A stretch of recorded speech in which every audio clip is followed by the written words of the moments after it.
When Jeannie Becker was a little kid growing up in Toronto, her mother used to drive her around in the back of the family car, running errands, going to appointments, that sort of thing.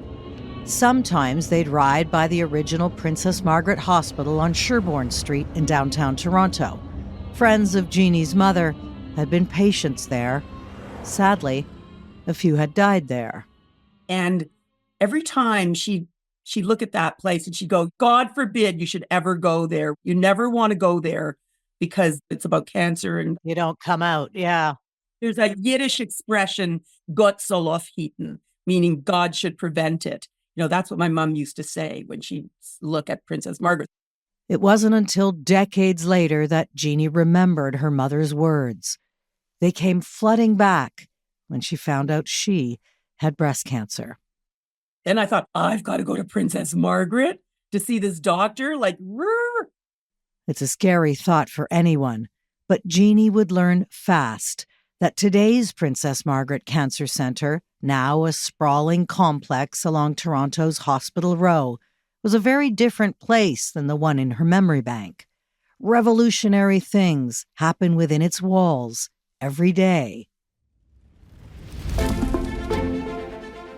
This is Carry the Fire, a podcast by the Princess Margaret Cancer Foundation featuring inspiring personal stories about what happens when world-leading doctors, researchers, nurses, and their patients come together to ignite breakthroughs in cancer treatment. This is a podcast about innovation and radical hope. I'm your host, Lisa Laflamme. In this episode, groundbreaking technologies revolutionizing the treatment of breast cancer.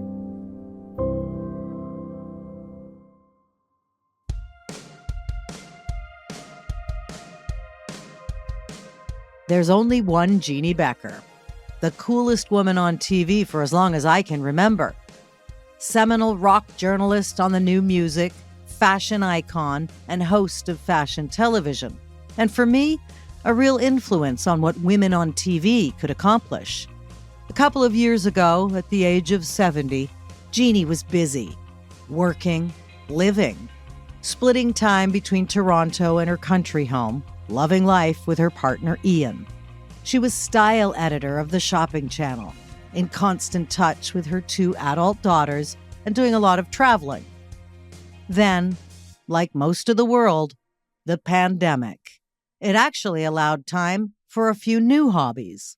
I started painting, which was great fun, and I started knitting and making. I love it. What a pandemic move!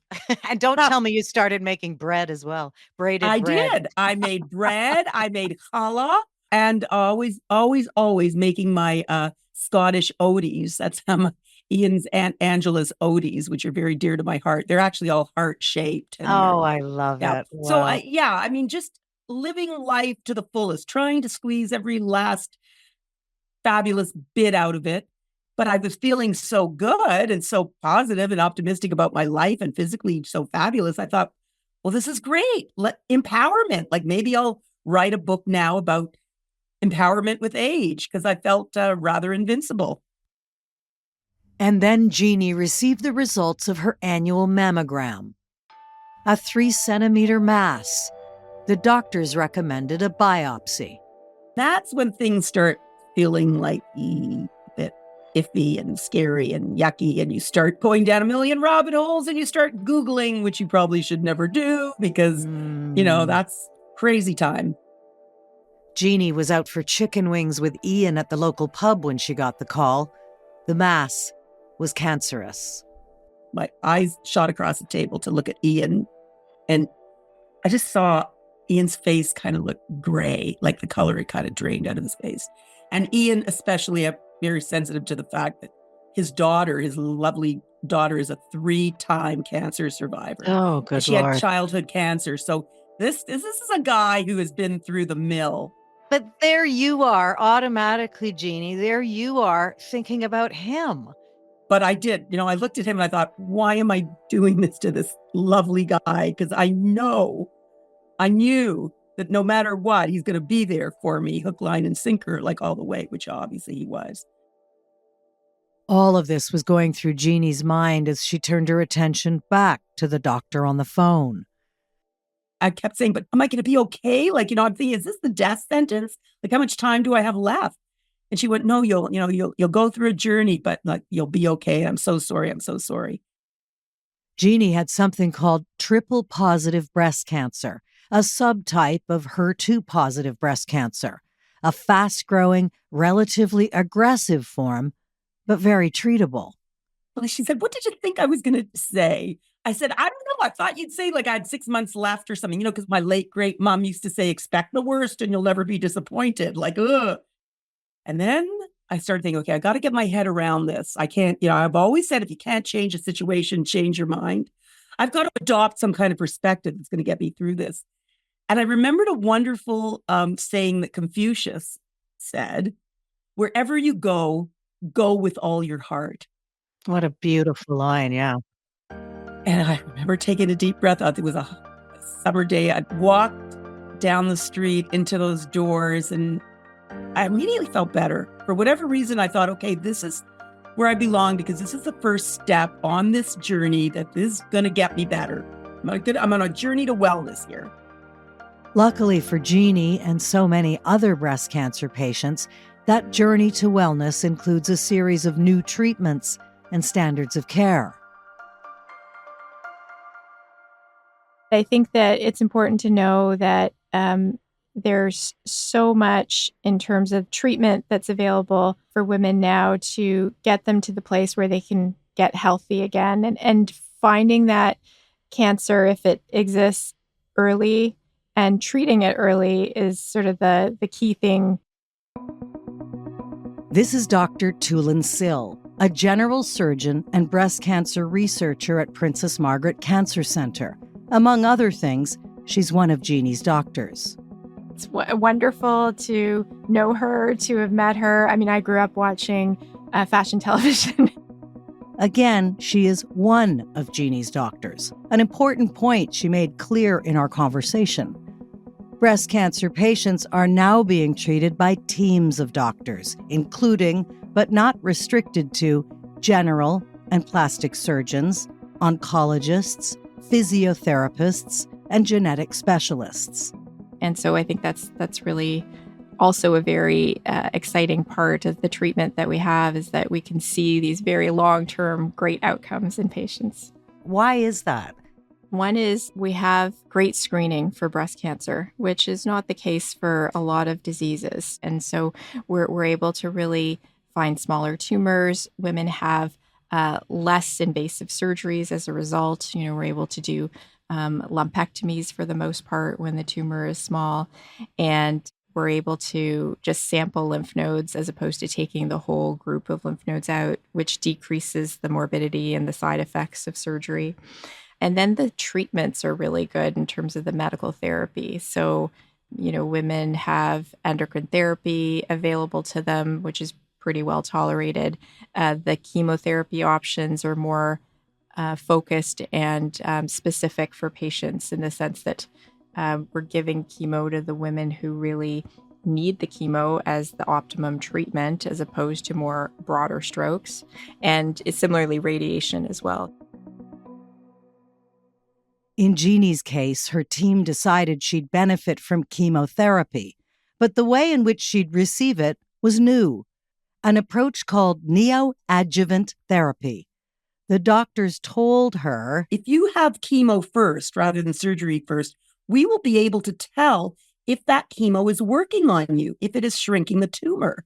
Because if you get it out right away and then you go for chemo, you don't really know is the chemo working or not, or you're taking it as some kind of prophylactic. Before undergoing the treatments, the doctor said it was okay to go on a previously scheduled trip to Alaska.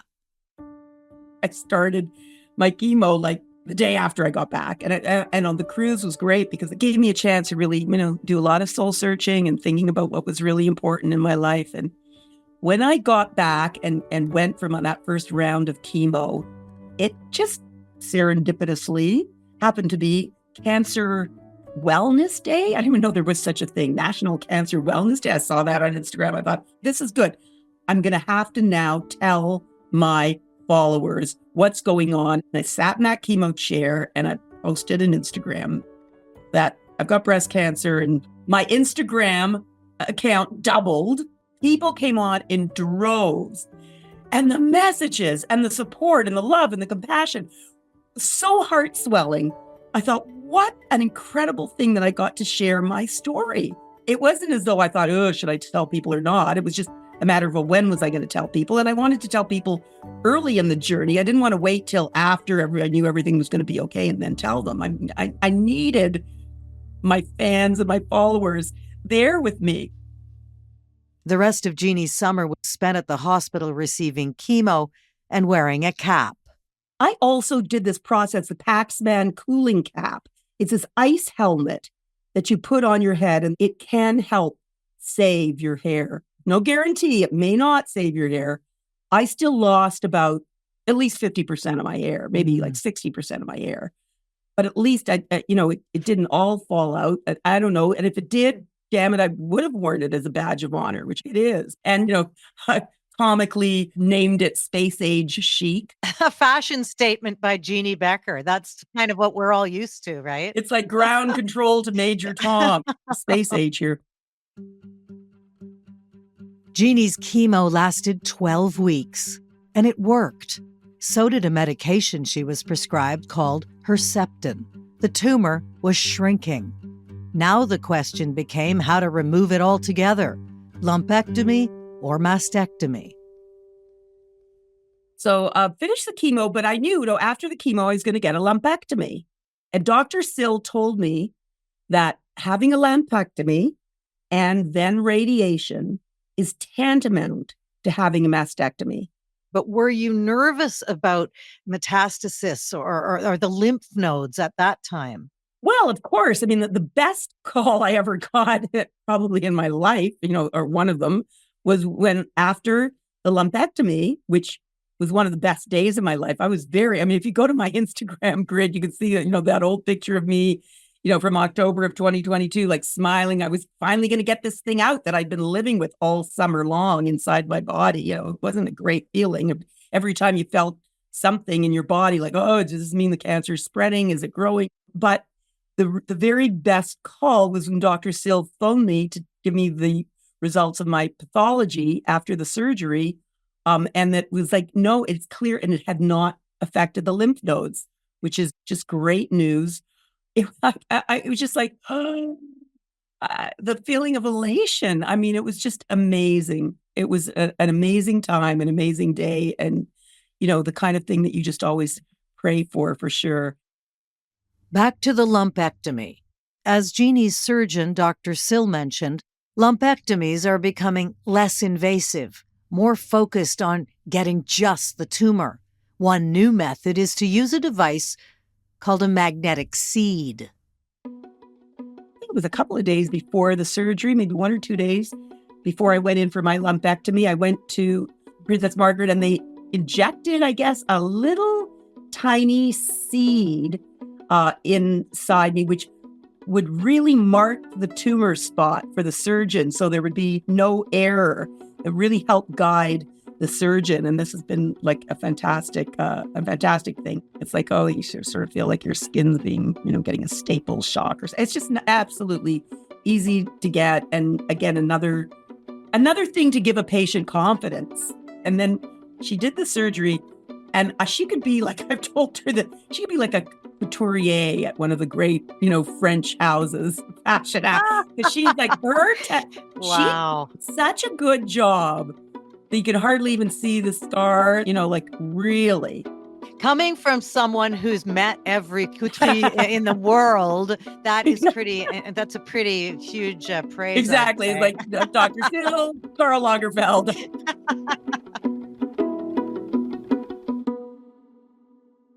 And there are even more bespoke options offered by Dr. Tulin Sill's plastic surgery team. They're increasingly using a method called oncoplastic breast surgery. It's utilizing plastic surgery principles in the breast cancer surgery treatment. And so what we see is that for some women, if their disease is bigger, then previously they would have had a mastectomy because that was the only option. But now, if they have a larger area, but the breast is conducive to doing like a reduction or something where we can remove the tissue and reshape the breast to leave a good cosmetic outcome, then that's the approach we use. And so really it's allowed so many more women to have breast conserving surgery than previously. And so I think we're seeing excellent cosmetic results, but of course the main goal is to get good oncologic outcomes, and we are seeing that. Yeah. You know, a very good friend of mine had breast cancer, and I thought it was absolutely genius that during her reconstructive surgery, she got a tummy tuck. They used stomach. It was Yes. like a, tell me about that. Yeah. Is that normal practice? So yeah, it's actually a very interesting surgery. It's called a DF flap reconstruction. So when we remove the breast, then immediate reconstruction is an option. And so we can do that immediate reconstruction with using an implant. But if you want to use your own tissue and can use your own tissue, then using the abdominal fatty tissue is an option. So externally, there's only the skin in the central portion of the breast that's missing, but it looks very natural and it feels natural because it's them, it's their own tissue. Dr. Sill and her surgical team are also starting to work with robotics. The robot is definitely under study, so we're looking at a way to incorporate that in the future. So, doing a nipple-sparing mastectomy traditionally means we make an incision either at the bottom of the breast or in the mid portion of the breast, and the further you are from your incision, the harder it gets to visualize the borders of the breast.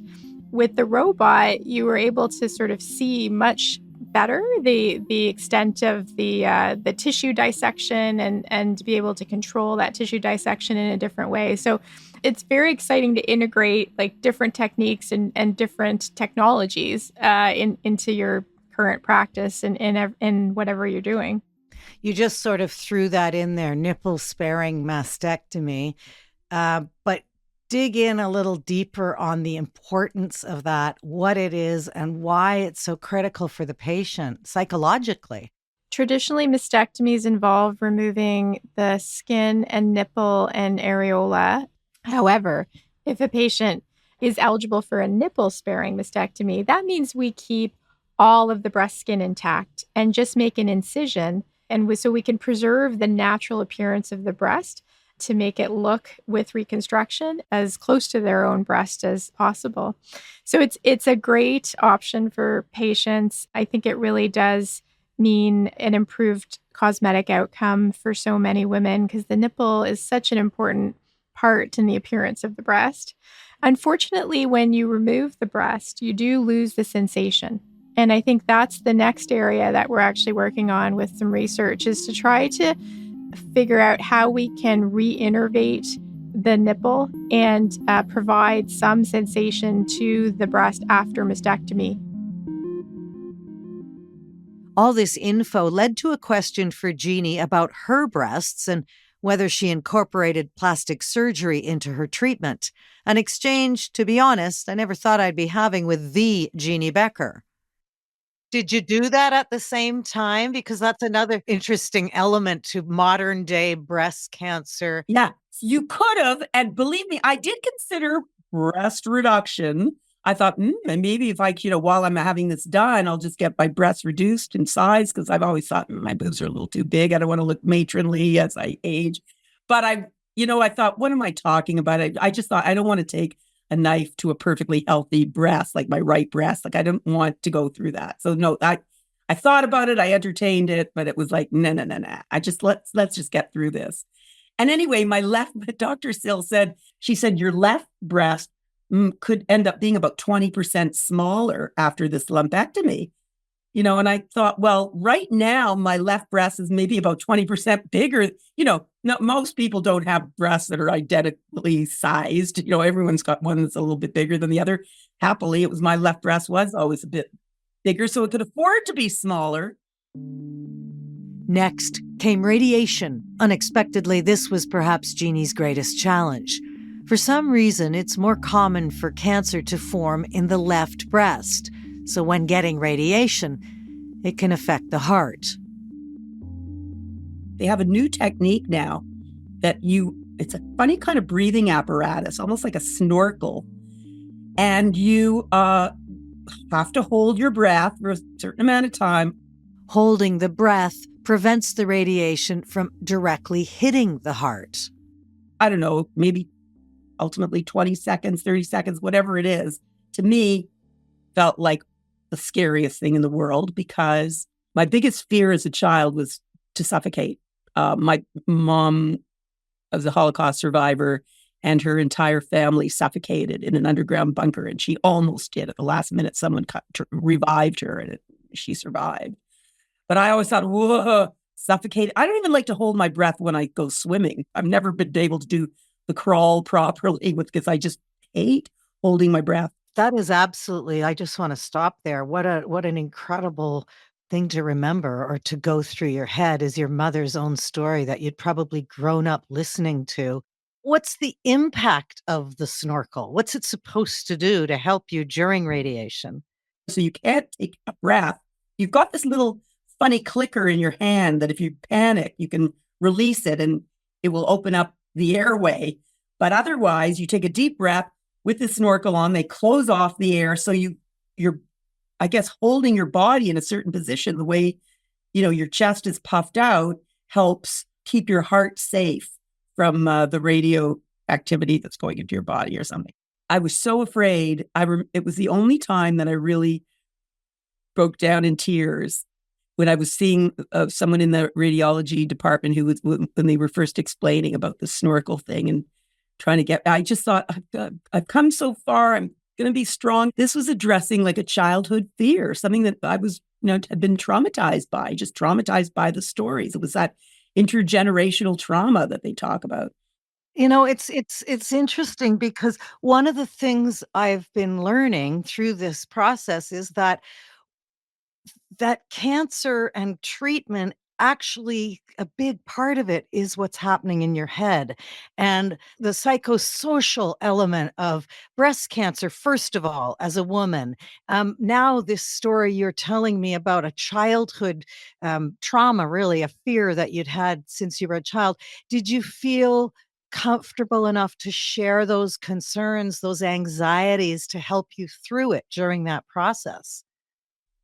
Oh, yeah, I did. I think I posted about it, about how scary it was. And I had to go take the apparatus home and practice with it and all that. And, again, it was all part of the journey that I shared. But the first day I went in for that radiation, the team was so fabulous. These young kids, they're like these. They're brilliant 30. young Come on. people. They're so nice and so helpful and so compassionate and so caring. And you just know they're so right on. And they're giving you instructions through, like a headset, or just you hear what they're telling you to hold your breath. Okay, now release it. Now hold it, hold it, hold it, hold it. And they talked me through it and I did it. Chemotherapy, Herceptin, magnetic seed, lumpectomy, radiation. Jeannie made it. She was finally free of cancer. And to stay that way, she goes for regular screenings. But it isn't just mammograms. Jeannie has a complicating factor. If you've got dense breasts, and they tell you after your mammogram, you A, B, C, or D. If you are level C or D, and I'm a C, you must go for additional screening, because mammograms can miss detecting a cancer. And you have to go for either an ultrasound, or if you're lucky and if you can manage to get an MRI, that's even better. But you have to go for additional screening. So I'm kind of leapfrogging it, where I'm going like every 6 months, I'll go for a mammogram. And then 6 months later, I'll go for an MRI. And then 6 months later, I'll go for a mammogram again. That's interesting. I actually didn't realize the way it worked, that if you are a C or D, you require more screening. We all sort of get that letter back in the mail saying your mammogram is clear, and you go, okay, I'm good to go for another 2 years. That's how it is for women who have never had breast cancer. For you, it's now a regular part of your life. And it is also the message that, early detection changes outcomes. Totally. Early detection is absolute key. And the only way that you can be assured of early detection is to get yourself checked regularly. And you just got to do it. And you got to make time for it, or be a big girl and just stop freaking out about it or dreading it. It's a great thing. Again, as Confucius said, wherever you go with all your heart. And it's like, how lucky are we to live, in a country where we do have access to these amazing tests? Feels like, now this truly is one of the great silver linings of the journey for me. I mean, I could talk about fashion till the cows come home, but to be able to talk about a subject that really has this kind of deeper meaning, I mean, that's incredible. I remember my beloved aunt in the 80s who got breast cancer, kept it a secret, and died of it. Today, women are getting treatments like this, absolutely groundbreaking as you're describing them. And it should be a cause for hope when that worst phone call comes to you. And I just wonder if you have any kind of, advice or something that can, if that call comes for someone. You just have to fight to stay in the light. That's all I could tell. If you can't control the situation, at least you could kind of control your mind and your perspective, and you can't let negativity come into your world in any way, shape, or form. I remember one friend, a very well-meaning friend, when I first told her my diagnosis, she was like, "Oh," and she started like weeping on the phone. It's like, what? I said, "Darling, I'm sorry. Digest this and call me back when you're feeling more positive and optimistic about things. I don't want to deal with this." And you just have to block the negativity and the negative people out of your life. These days, Jeannie is promoting her recently published memoir, Heart on My Sleeve, Stories from a Life Well Worn. Every story stems from a piece of clothing, an accessory, or jewelry. And the ideas keep coming. Maybe you could do a little something about improving the style of those hospital gowns, though. Oh, yeah. No, I've already talked about that many times, and we're kind of on it. We wanted to make these fabulous little pink gowns because, what you put on does have a lot to do with your mood and your attitude, and you could feel a lot better about your situation if you were wearing something a little more palatable, perky, and pink. Those slippers. Wasn't your father a slipper maker? Yeah, Maybe you should use his inspiration and create some kind of no, slipper. actually, I'm actually working with a wonderful little slipper company to we may be coming up with something like that. Very exciting. Things to look forward to. But Jeannie, it's just a beautiful thing. Nothing has slowed you down. In fact, it feels like you're really just tackling every moment, every single day in a new way as a result of what you've experienced over the last 2 years. Well, I've got a lot more doctor's appointments to attend, put it that way. I have to take pills every day that I never thought I'd be taking. Like, I'm not happy about that. I've got to keep on, the ball with all that health stuff. And it's just really important. And as we age, obviously, it becomes increasingly important to us all. So maybe it's good that I've had that bad experience to really help keep me in check now, because it's put me in the right frame of mind and made me see my health as something so extraordinarily precious.